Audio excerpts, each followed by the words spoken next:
Hi, I'm John J. Murphy, and I welcome you to the Change Mastery Show with my co-host, Dr. Pat. Together, we invite you to think differently about change, not as something to fear or resist, but as a powerful opportunity for growth, empowerment, joy, and life mastery. My vision?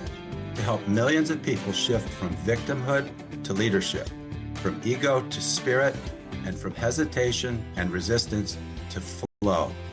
This is an opportunity for you to get out of your own way and experience life with more courage, confidence, and higher purpose. Get ready. The Change Mastery Show now. Wow, everybody. This is a great show. Okay, Die Hard. We know that from, Bruce Willis. But today's show is from one of John's 20 books, and it is about habits. Die Hard. So today we're going to take a look at what the 10 steps are, how to build successful habits. We are creatures of habit. If somebody like me, who is now pushing 37 years of sobriety, I know a lot about habits. I learned early on about, okay, I don't care what they say, me sitting in a bar is probably not a great idea. But today we're going to break this down further. How do you make good habits? What are good habits? Will they make you? Today, John's going to walk us through what the subconscious mind does. And yes, we have all got that. Is it powerful? How powerful is it? How do you even know what's going on? So today, how do you exchange bad habits for good habits? Believe it or not, yes, John's going to show us how to do that. What are the 10 steps? Where do I begin? And are we screaming? Are we there yet? Okay, just like my first day of therapy, I'm like, okay, are we done today? Are we done for my life? But maintaining the game, once you're able to do it, how is it some of us have what it takes not to fall back, not to think that, just give me one of those martinis. Just, okay, well, to be honest with you, never been my calling. John, thank you for today. Thank you. Thank you for this show, because I think we have habits and we're developing them more and more, and we don't know it. I will tell you this. I live in a beautiful place, and when I look out and see people walk, they're doing one of two things, one of three things. They're either walking with their cell phone, walking with their dog, or walking with their dog and their cell phone. And here in South Florida, the dog's usually in a stroller.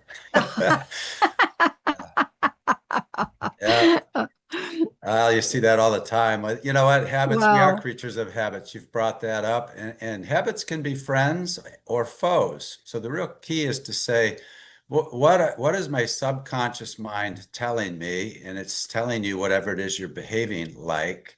So if you have a tendency to get impatient, in traffic, you have a tendency to get angry in certain situations, you have a tendency to feel guilty or ashamed, you have a tendency to stress out and worry a lot.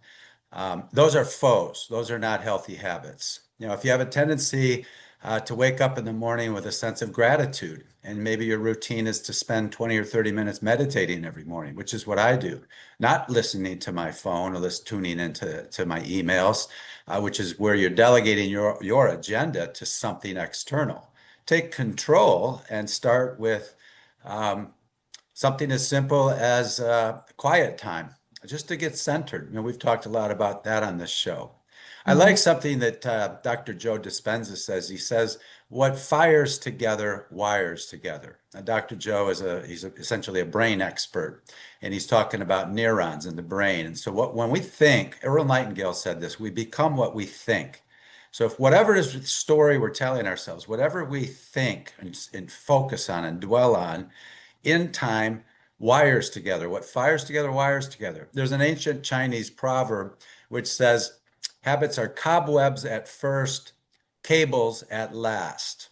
It's pretty much the same thing, Dr. Joe is saying that at first, um, it's just a bunch of thoughts. And we think these thoughts long enough, they become beliefs. And then beliefs get downloaded into the subconscious, and we go through life over 90%, no, 95% of the time, replaying whatever the programs are we have, that inner story. So that's really the very first step, of the 10 steps, is to identify and define the habit we want to change or we want to develop.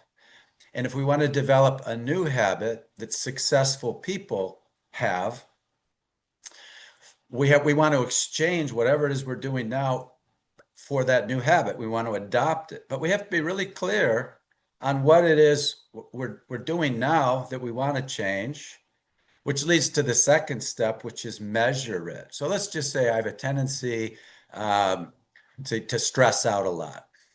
Well, how often? Are you stressing out most of the day? Is it hourly? Is it once or twice a month? Let's be real clear and specific. And then we get into another step, which is analyze it. Why are you stressing out? And we've talked a lot on this show about root cause analysis. Let's drill down to why are you stressing out? And what we uncover is it's that subconscious programming.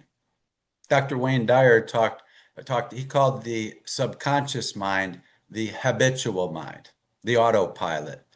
So we want to start by right up front examining what autopilot are we on, and is it friend or foe? Because what we want to do, we are creatures of habit. So like it or not, you want to have habit. Yeah, habits are good for us if they're friends because they make life easier. If your autopilot is programmed to bring you more joy and peace and laughter and progress and open-mindedness, and your habit is to learn something new every day, if your habit is to simply smile a lot and be kind to people, if your habit is to open up your mind and let go of criticism and judgment and negativity.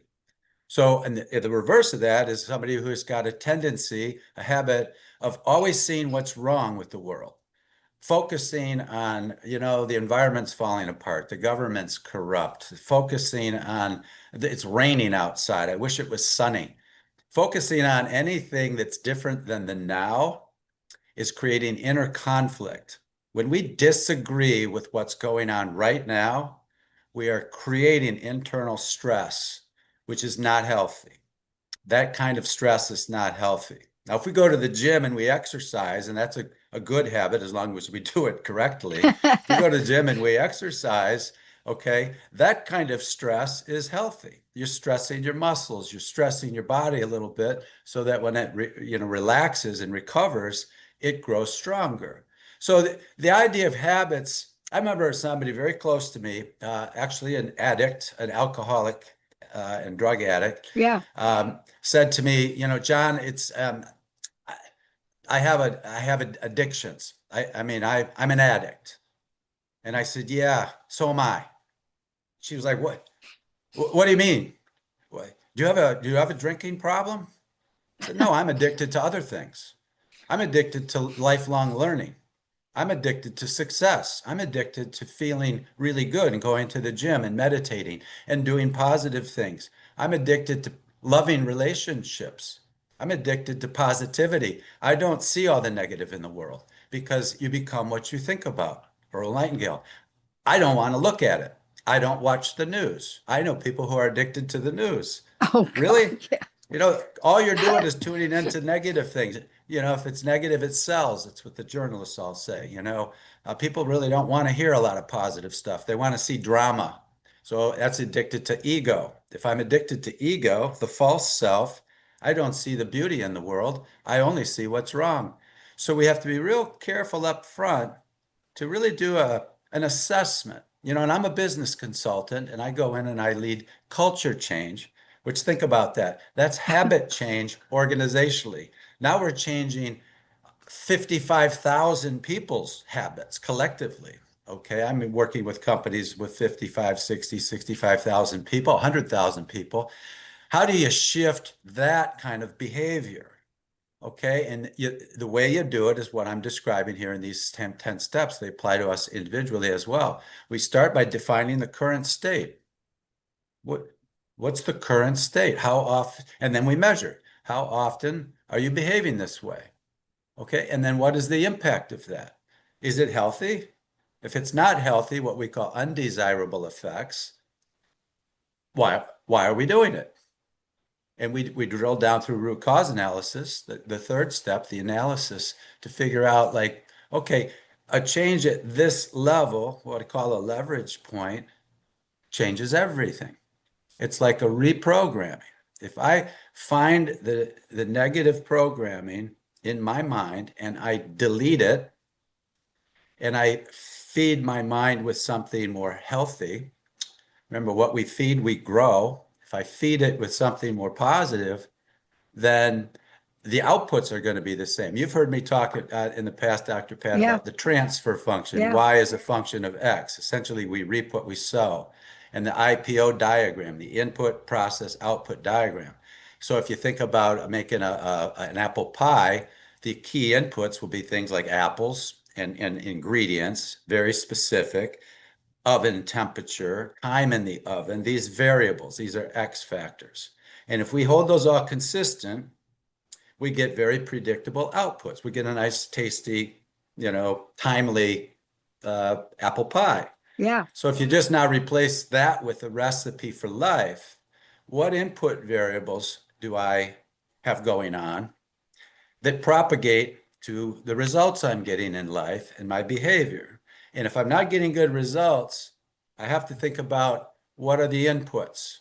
Okay, if think about a simple one, physical health, if I'm overweight or I've got a high blood sugar, or high blood pressure, things like that.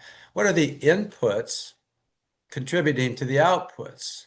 So I can get on a treadmill all day long, but if my mind's thinking I'm fat, I'm out of shape, okay, what I think I become. So if I think there's something wrong with me, I could be on the treadmill forever and not lose. How many people do you know who are trying to lose weight who don't? Yeah. Or they lose a little bit and it comes back. It's because they haven't changed their mindset. So an alternative to that is if you get on that treadmill, you tell yourself, I am losing weight. I am getting fit. I'm on my way to a target weight, a specific target weight. And now you are actually mind body, you are doing something healthy.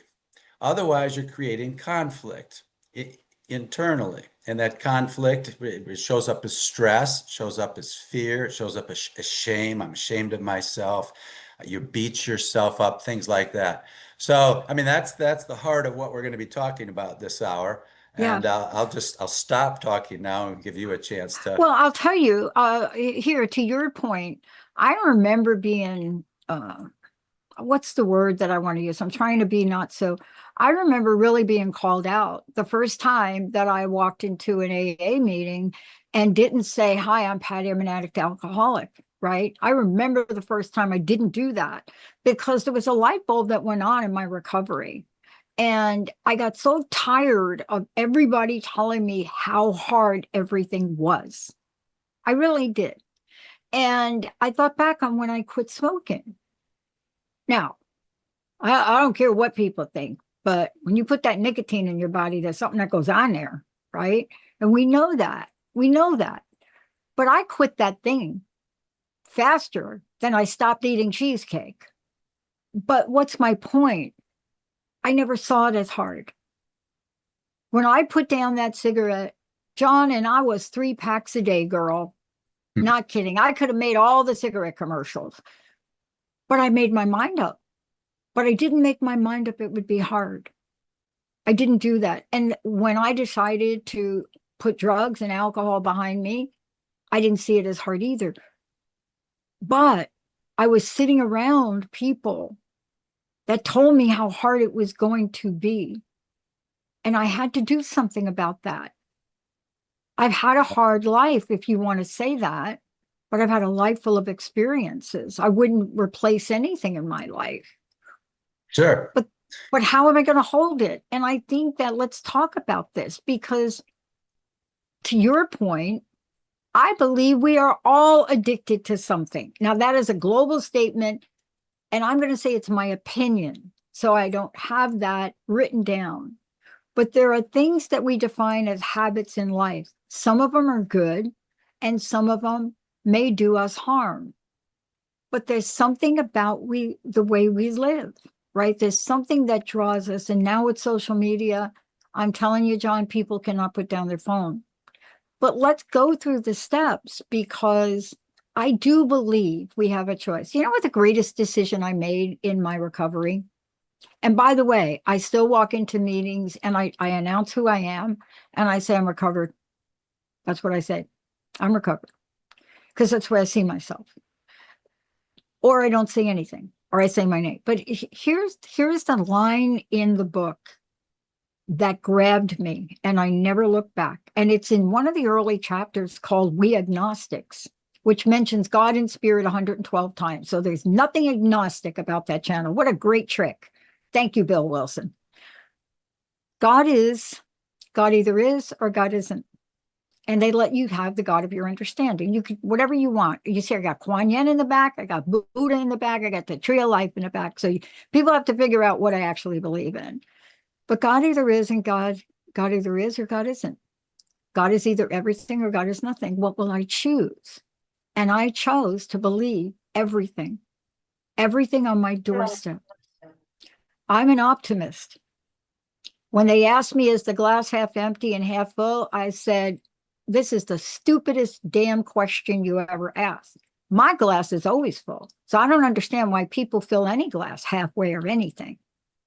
Well, it's a perspective, and the glass is either half full or half empty. That's pretty factual. There's two sides to the same coin. The Yeah, coin's the glass, all right? And if people are negative, okay, they see it as basically half empty, half half empty. empty. And you said something earlier about like cigarette smoking and drinking. Yeah, If you think it's bad for you, your body will prove you right. If you think it's fine, it's okay. If you do something that you think is wrong, it's bad for you. that's If right. you're neutral or you think it's good for you, George Burns was on Johnny Carson. I'll Oh, never forget this. Johnny Carson said, how many of those, and he's sitting there smoking a cigar. He says, how many of those cigars do you smoke a day? And George Burns said, 4 or 5. And Johnny's just like, what does your doctor think of that? George Burns looks right at me and he goes, my doctor's dead. That's classic George Burns. Okay. Now I know yeah. people who smoke their whole lives and they live to be, 90. And I know people who've never touched one with lung cancer. Okay. I know people who are the most healthy diets and exercise, and they die in marathons. Okay. So we have to be careful to be extreme here. And a lot of the Tao teachings, the spiritual teachings, teach balance, okay, and moderation. So I think it's the extremists that really get themselves into the most trouble, one way or the other, because the habit there is judgment. And if a person's overly judging and critical, okay, that's dangerous. That's a dangerous habit. It's much healthier to be open-minded and contemplative, which is why meditation is so valuable, Oh, yeah. because you're not sitting there thinking about good and bad. Okay, you're thinking about harmony and balance. Everything's in perfect harmony when you're in perfect harmony. The world's just reflecting back what you got going on internally. So if you see things that are upsetting or disturbing and you have a tendency to get agitated, okay, your body is proving you right by what you think. So you think you're right, where other people can look at the world and go, I think it's absolutely beautiful. And it's yin and yang. It's perfect harmony and balance. So the secret to these, break exchanging one habit for another is number one to identify and define it and then feel it. What does this habit feel like? When I behave this way, how do I feel? Does it make me feel guilty or ashamed? Does it make me feel angry or stressed, or does it make me feel doubtful? Okay, if it does, that's dead weight. And if you think back to, we had a show on the map of consciousness. If it's one of those lower frequency energies, shame and guilt and grief and apathy and fear and lust and even and anger and even pride, those lower 8 frequencies, that's that's not healthy in the long run.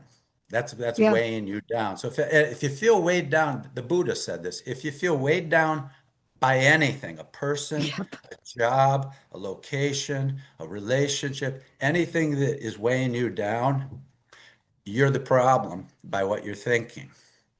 You need to make a change. All right, be the change. You need to just exchange whatever is weighing you down for a different thought process. Yeah. Because what's weighing you down is what you think. Okay, it's not the other person, it's not the situation, it's not the job or the boss. You just think that because that's ego. It's your thinking that weighs you down. Remember what Earl Nightingale said, you become what you think. So be careful what you think. And that's where the habits form. Okay, they're cobwebs at first, and then they're steel chains, so to speak, wired together at the end. And then that's even, of course, harder to break. So the 10 steps, just to work through a first of the Let's few, go. we identify it and define it. What exactly, and I invite the audience now to think about a habit they want to change. It could be, like you said, I'm on my cell phone too much. I don't have enough time. I'm stressed because I'm overwhelmed. Okay, then that's what we're going to look at. Okay, and then we're going to get into what does it feel like to be overwhelmed? Oh God, I'm losing it, and I'm tempted to go to the bar. I'm tempted to do something abusive to my body. It affects my relationships with people. It's just, I know it's not healthy. Okay. So you've identified it and you've defined it and you felt it. Here's the other thing I want to say that's very important, and it goes back to the whole Zen teaching. If it's a feeling that's weighing you down, do not resist it.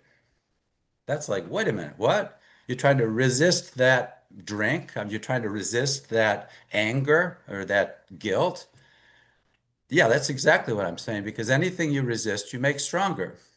You're feeding it by giving your attention to it. You're locking the front door. The Zen teaching is let it in the front door and let it out the back door, but don't invite it for tea. Don't harbor it. Byron Katie used to say, thoughts are Yeah. like birds landing, in a tree. Don't let them nest there in your tree, your brain, if it's not healthy. They're going to come and go, and you have the power to dismiss anything that's Absolutely. not working for you. Don't let them nest in your tree. So we identify it, we process it, so to speak, and we feel it. What does it feel like? What does it feel like before I do this? What does it feel like when I do this? What does it feel like after I After I do? do it. And I've talked about your EGS, your emotional guidance system, and we all have one. And our emotional guidance system is teaching us something. And so if we feel angry, if we feel depressed, if we feel guilty, if we feel doubtful, whatever it is we're feeling, our emotional guidance system is telling us you're off course.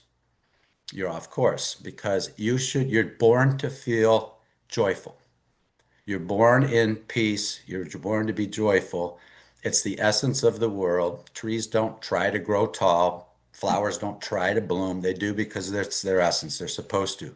We're the same way. But from a very early age, we start getting downloaded with all kinds of things and labels. I'm a this or I'm a that. And so when you say I'm an addict, okay, that's a program. Yeah, I'm an addict. But what you might thinking is I'm an addict of something bad that I'm trying to beat. Why don't you just say I'm an addict for something great? I'm addicted. Exactly. It's an exchange. So I mean, we are creatures of habit, and highly successful people have highly successful habits, whether it's physical. And so I invite the audience to think about this. Think about different outputs in your life, different Y factors. Y is a function of X. So let's think about physical. Is there a habit you want to change physically? How about mental? Is there a habit you want to change mentally?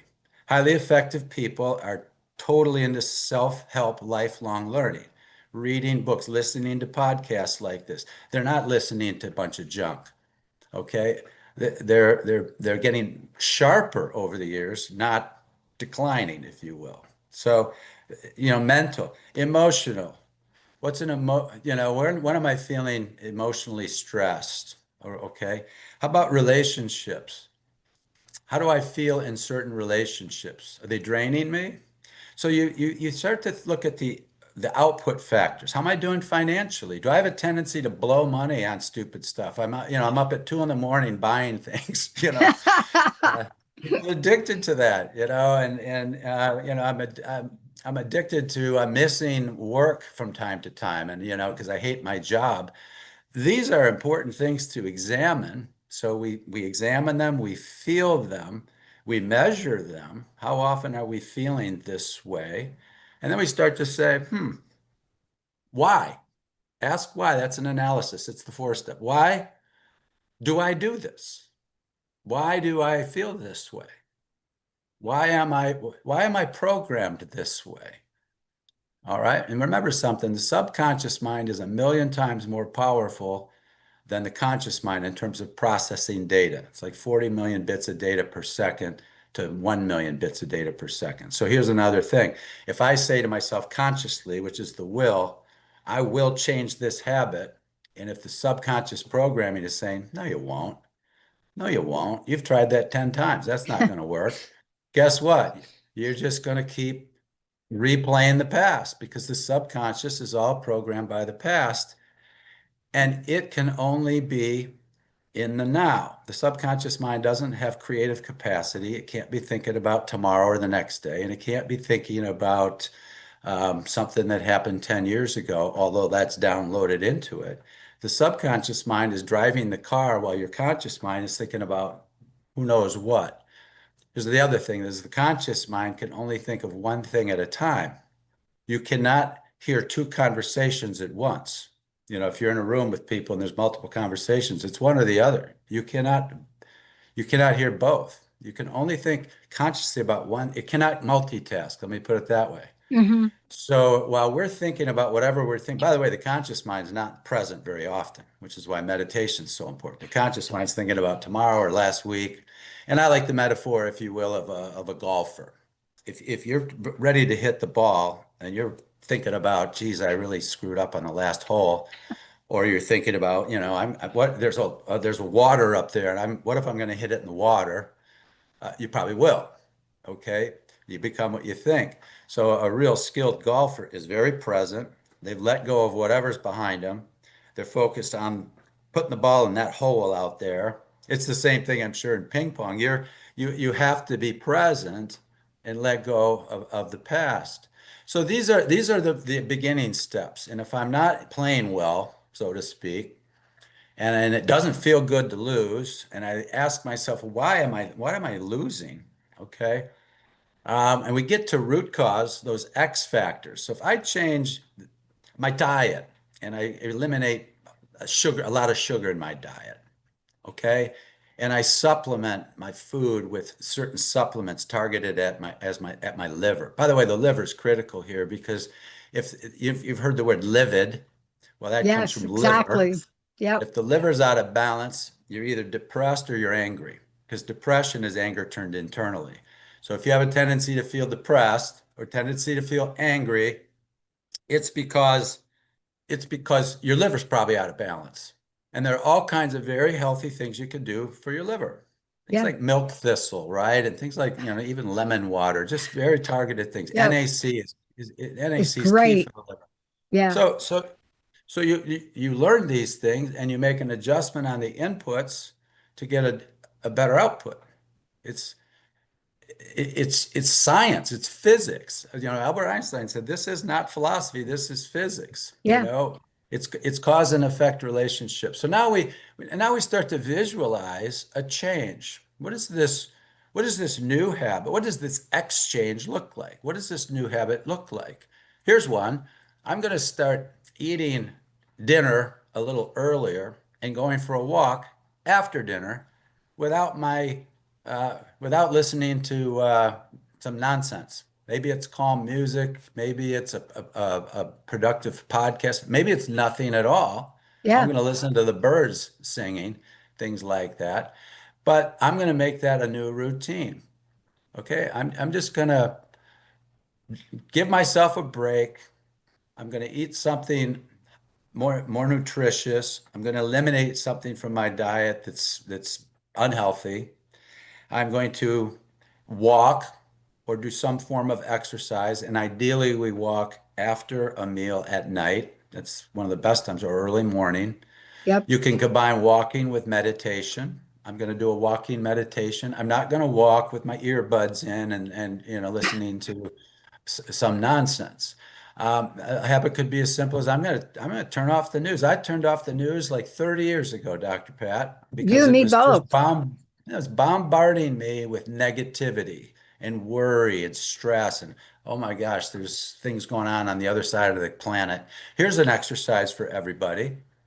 Write down all the things you can control, write down all of the things you cannot control, and let go of all the things you cannot control. Stop even thinking about them. Think about what you can control and control the controllables.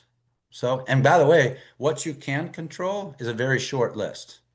What you cannot control goes on for Yeah, it infinity. does.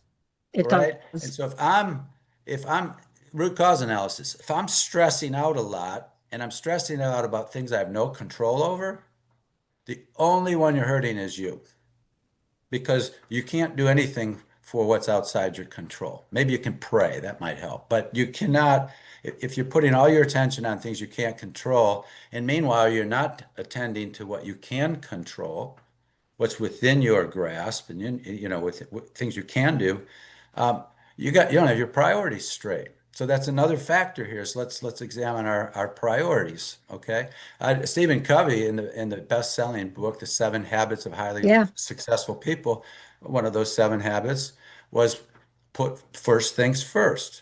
Yep. Another one was start with the end in mind. That's the visualize thing. What is it I want to Perfect. experience in life in terms of lifestyle? Health, wellness, fitness, financial, relationships. I want the ideal life. And then we identify anything that's obstructing that or tripping us up. It's just, I'm spending too much time doing things that are taking me in the wrong direction. So what can I do to do that? And this is, Dr. Pat, this is what I learned many, many, many years ago, decades ago. And it's changed my life entirely. I live an ideal life right now. I really do. And it's because of the consistency, if you will, of the habits. All right. Yeah. So next, what we do, and you've heard me talk about FMEA, failure mode and effect analysis. So the next step is we've got a vision of what our ideal is. But Yes. now we have direction. And we have identified conflicts. So the story I've been telling myself needs to change. The new story is I'm on my way to this ideal lifestyle. I'm on my way because we have unlimited capacity. I'm on my way. So now what's the risk? What could I trip over? What could I get in trouble with?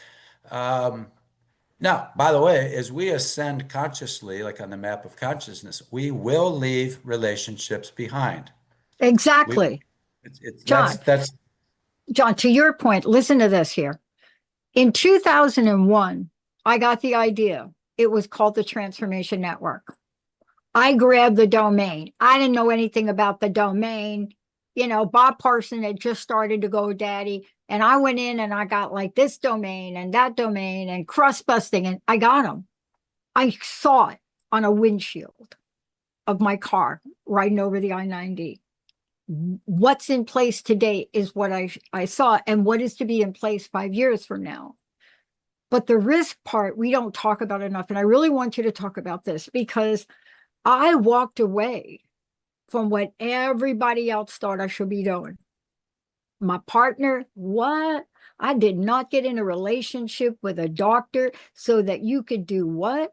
Buy airtime, start positive talk, which no, but I didn't do a good job of assessing that risk. Not that I would have changed that. But what happens with that is sometimes it's like you said, there was a risk that I would lose friends, that I would lose colleagues. My friend, Claudia, White Sands Consulting, she's like, you're not going to do these federal contracts with me anymore? I said, no, I'm not. We're still friends, but we don't work together. But talk about the risk because I think what happens sometimes, and walk us through this, is I never saw this as a risk. I never saw, the vision was clear. It was in my heart. I felt it. I I knew what to do in the moment, and year after year after year, until 2009 and the worst economic downturn. And the universe gave me an opportunity to partner with Rhode Island and launch the network in a way I hadn't figured out how to do. But this idea of assess the risk, talk about that, because I believe sometimes that we assess the risk and our failure radar goes on, right? Or other people's opinion is seen as, what I'm going to risk, I'm going to lose all my friends and colleagues. Okay. Can you talk a little bit more about that? Because the next step is be the change, Hmm. right? But I don't That's know how right. you become the change if you're dragging three metal coffins wrapped and chained around you with you. Well, that's right. And, I wrote a book called Beyond Doubt. If you're living with doubt, okay, you're not going to be the change.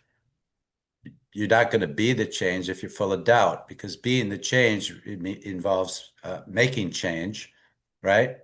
And so risk analysis, again, this is a tool I use with corporate clients all the time, is if we're going to make a change, we're going to assess the risk of making it, and we're going to analyze the risk of not making it. And guess what? More often than not, by far more often than not, the risk of staying the same is much greater than the risk of making the change. So, what is the risk of staying in a lousy relationship versus making a change?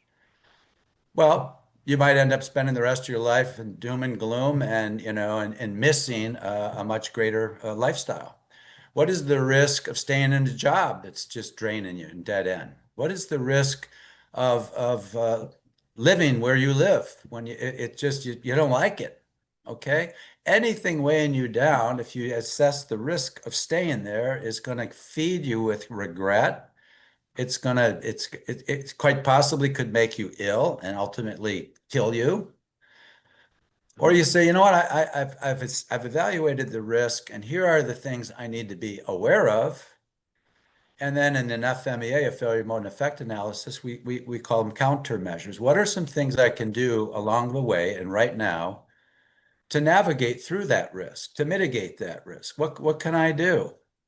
And maybe it's taking baby steps. I'm not going to lose 40 pounds overnight. So, okay. Um, Again, I've been through a number of relationships where the more I have ascended, so to speak, on the map of consciousness, the more aware I've become, the more empathetic and Yeah. compassionate and loving and forgiving. I don't worry about anything, honestly. I simply don't. I've let go of the idea that I need to worry about anything. And so the only thing I can control is my own mind. And if I start worrying about something I can't control, I drop it, I delete it. So and when we do that, our immune system becomes stronger. We're reducing the stress hormones, the cortisol, we're reducing the adrenaline, the hormones, the fight or flight type of hormones. And when we do that, the body becomes healthier. We just become more relaxed. We become more friendly and easy to get along with. But people who are negative don't like that. And so you start to realize a lot of people who you've been hanging out with and commiserating with about God knows what, the news, the economy, they don't like you anymore. So that's one risk you have to think about is what do I stay with that frequency of energy, or do I let it go and move on? I think risk analysis is key because we don't want to be foolish. No. And so to take the time to just evaluate that risk. And then the next step is like you said, be the change. The Nike thing, just do it. Just get started. All right. You walk 1,000 miles beginning with one step. It's an old, Zen teaching. So take the step. And I like to say, hit the delete button on certain things. It's a lot of times it's easier to let go of something than start something new. So you could go through, your closet, so to speak, and just start to get rid of stuff. What am I holding on to this for? It's the same thing in the mind. I could go through wherever I live and just start deleting things. There's a tool I teach in business called the 5 S's. Actually, 5 Japanese words that have been loosely translated into 5 English words. So the first one is sayuri, and it means sort. So when we go into an office, you could do this in your laptop, you could do this in your closet or your refrigerator. You sort out what do you really need and Yeah. what don't you need. And it's huge. A lot of times we're just carrying on to things we don't need. You could almost do the same thing in your mind. What do I really need to be thinking about? What is all the noise that I could get rid of? The second one, seitan, it means store, okay, or put it in its right place. So if you think about your kitchen, you sort out where do you want your forks and your knives and your spoons and your pots and your pans and your dishes, and you store them in a place so you don't have to look for them all the time. You know right where they are. In business, it's part of workplace organization. And then there's another S, Sayuri Seitan, CISO. And CISO is essentially shine or sweep, make it clean. So if I always think about like an operating room, if you know you're in the operating room and the surgeon's working on you, okay, everything's right where it needs to be, okay. You don't have a whole bunch of junk in there you don't need, and it's all clean and ready to be used. So it's precise. It's workplace organization. This is a great habit, by the way. If your house is a mess, your car is a mess, your office is a mess, it's what you know, you might want to just start cleaning things up because if it's a mess, it's a reflection of you being a mess. Yep. All right. And it's okay if you that if you're okay with that, fine. So, you know, now we make sure everything's clean. The next S, Seketsu is it means to standardize. Okay, to make sure everything is it's always in its right place. And when you think about a fast food chain, a McDonald's or something like that, across the whole country, they're all the same. So it's easier to train people. I mean, Southwest Airlines, when Herb Colliher started the airline, had one kind of airplane, the 737. It was so standardized and so simple. It was easier in terms of spare parts, maintenance, training, everything, piloting. And it became wealthier than the top 4 airlines in the Yeah. world, believe it or not, in market share, through that focus and that simplicity. And then the last S essentially is sustain. Okay, and so we have to make sure we sustain these changes, and that's actually the last S, or that's the last of the 10 steps is sustaining it, maintaining and sustaining the gain, and so kind of locking it in, if you will. So I encourage people to think about one habit that they want to change. Um, so you identify it and you define it. Step one, you feel it. You don't resist it. It's almost like you have a conversation with it. Like, what is this telling me? What kind of programming am I running on? It's subconscious, so it's not obvious. It's buried deep in the mind. So, okay, all right, now I'm feeling it, and if I don't like the way it feels, and I believe I will like the way it feels, if I change it. I got to tell you, Dr. Pat, there are days I don't feel like going to the gym or I don't feel like working out. But I'm I'll with ask you. myself, how will I feel after I do? And I'll feel pretty good. I'll feel proud of myself. I'll feel healthier. So, you know, that's part of the draw. Okay, I might not really feel like doing something right now, cleaning the house or doing, you know, paying my bills or whatever, but I will feel good when it's over. And so that's the power, again, the power of the mind. You know, so That's we really feel it. critical, that part you just mentioned. I want to stay with it for one more minute because right there is a game changer for a lot of people that can't sort of get the other things in line. That feeling.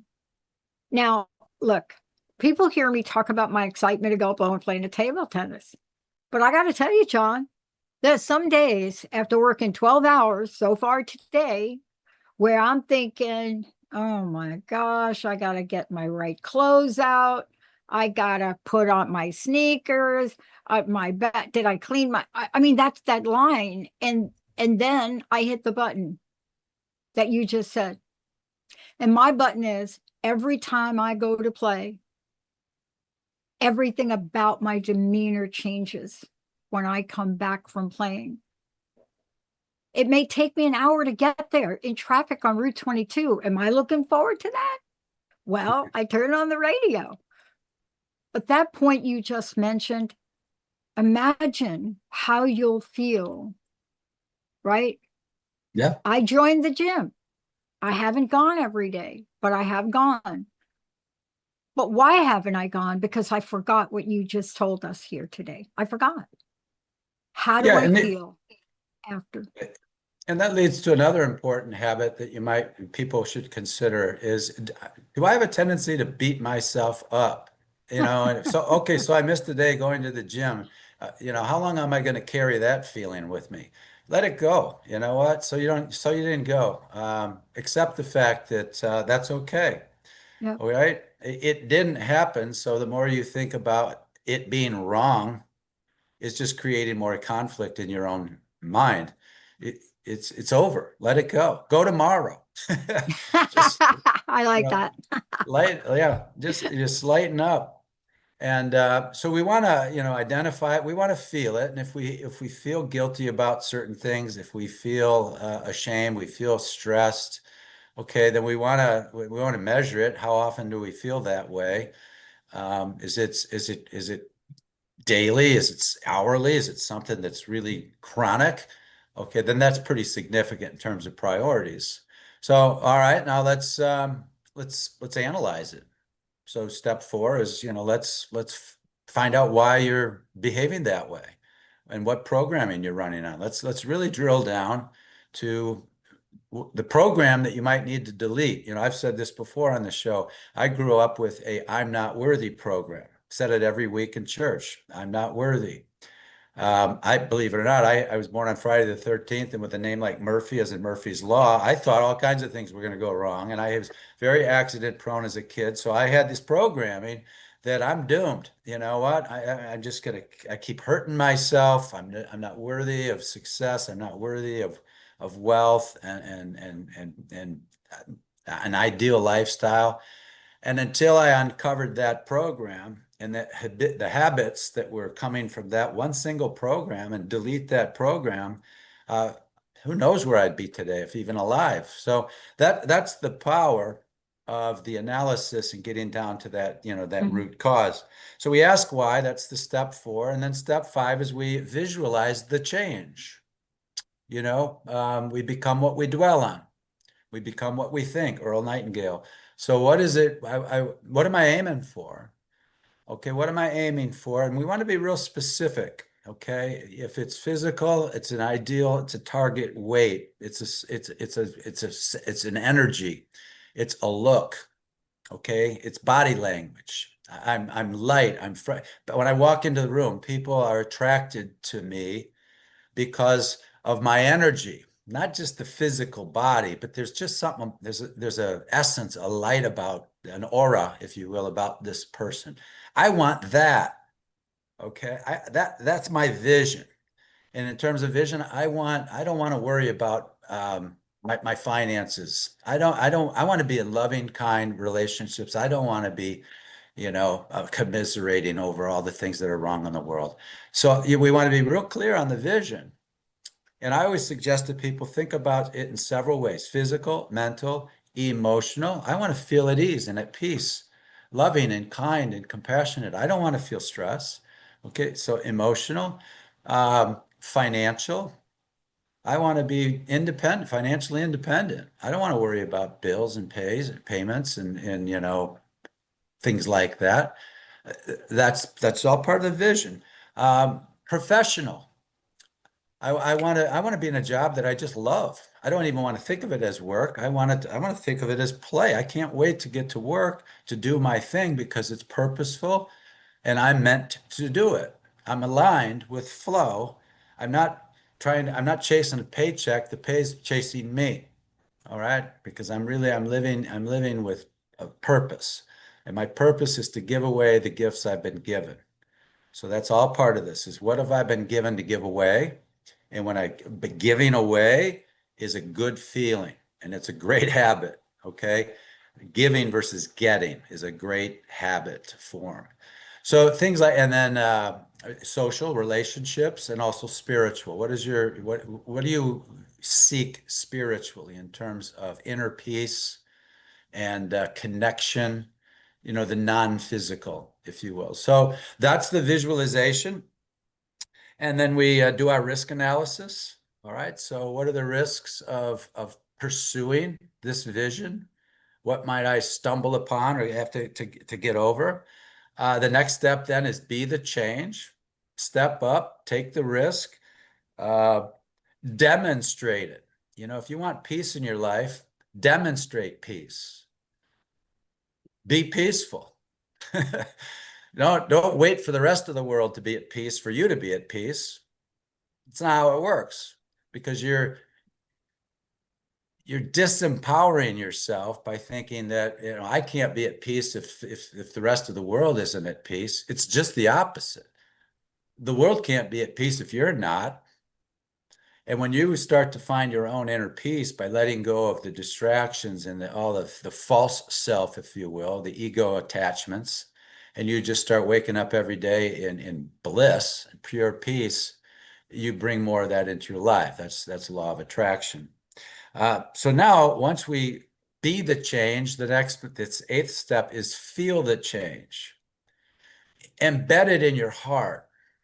So you're programming your thinking and your beliefs, but your thinking and your beliefs influence your heart and that electromagnetic pull that we attract like energy to. So like energy attracts to like energy. Now our heart coherence is higher, and peace attracts peace. Joy attracts joy. Love attracts joy.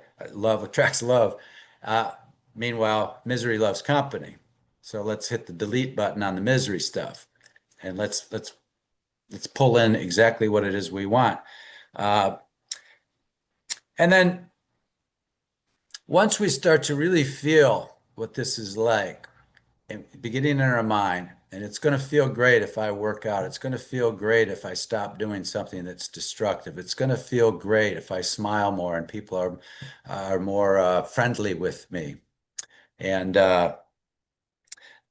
so the step 9 then is to give appreciation. So appreciation and gratitude are two very high frequencies on the map of consciousness, very high. So when I wake up every day, thankful for who I am and what I am and the opportunities I have and the skills and the talents and the gifts I've been given. And I'm thankful even for the problems I have because they're opportunities for me to learn, to grow, to apply myself. What would we do if we didn't have any problems? Everybody's got problems to solve. So you can either look at it negatively, like, oh, I got another, oh, yeah, I got a, or you could say, this is interesting because there's always a solution to every problem. In fact, there's more than one. And there's no such thing as a problem that's negative. Every problem is an opportunity in disguise. So think about it that way. That's a shift in mindset. So now instead of resisting problems and locking the front door, I'm letting these problems come in and I'm pulling people together to help me solve them. And I feel good when I'm past it, you know? Um, that's what the business I'm in, quite honestly, is creative problem solving. So companies call me in, they've got problems, I help them identify root cause and we solve them, and everybody feels good about that. That's purposeful, all right?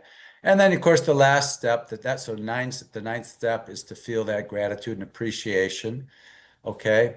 Like you, I'm sure, Dr. Pat, you feel really grateful and appreciative that you've kicked certain habits Yeah. and you're living a whole different lifestyle. Yeah. So we want to embed the new habit with gratitude and appreciation and feeling good about ourselves and recognizing the power we have to actually make change. Okay. We are incredibly powerful beings if we take control of our minds rather than let our minds control us. We've certainly spent time on that.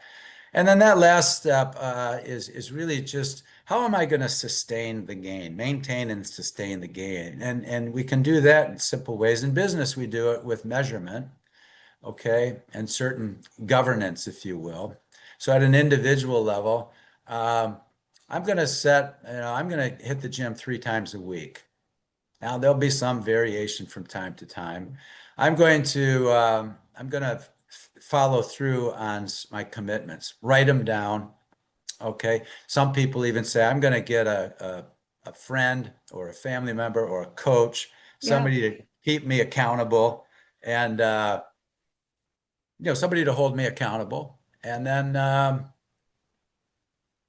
going to I'm going to relish the improvements I'm making in my life. Yeah. So, I mean, Dr. Pat, this is what I did 38 years ago when I started my practice, is I started to develop very good habits, everything from reading and learning and attending conferences and listening to wise people, to taking risks, to just doing it, to improvising and pivoting and adapting Hmm. along the way, to the point where every day I feel very grateful for Yeah. what I'm doing and where I am, and even right here being with you on the Change Mastery Show. Yeah. John, thank you so much for today. For people listening, it is what you heard today is an action plan to turn your hope into the life you want. John, how do people find out more about you? Let's make sure we're giving people information. Yeah, well, I invite people to go to my brand new website. It's just been completely redone. It's johnjmurphy.org, and then you can get a free download ebook on root cause analysis, which is invaluable to get down to the real root causes of the undesirable habits and things in your life. Get down to the root cause, and that's where the action is. So you can go there. Certainly go to my John J. Murphy author YouTube channel, and John J. Murphy author on Facebook. And on LinkedIn, definitely, I hang out on LinkedIn a lot. John J. Murphy Mystic on LinkedIn. Um, Easy to reach. My contact information is on my website, and Great. definitely go to the YouTube channel, because I've got over 300 videos, recordings of this show on my channel. So if you like what you heard, share it, and take a look at some of the other shows that Dr. Pat and I have done together. Absolutely. And thank you for today, because the ending of this show, I'm going to follow those steps. I've already identified 3 things right now that I know that I will do differently, because I can control those things. Here's one more quick thing, Dr. Pat, for the Yeah. audience. A quick exercise. Just go ahead and fold your arms like you normally do. Right. Now try doing it the other way. Look at what hand is on top, Yeah. and then you try doing it the other way. And a lot of people wait a minute. But it's an example of how habits can die hard, but you can do it. Oh, I love it. I love it. I had to think about doing that, John. Thank you for that. Thank you all for tuning us in, turning us on. Thank you, Emily. We'll see you all next time. Thank you for listening to the Change Mastery Show with John J. Murphy, an opportunity to uncover, explore, and experience the path of transformation and illumination.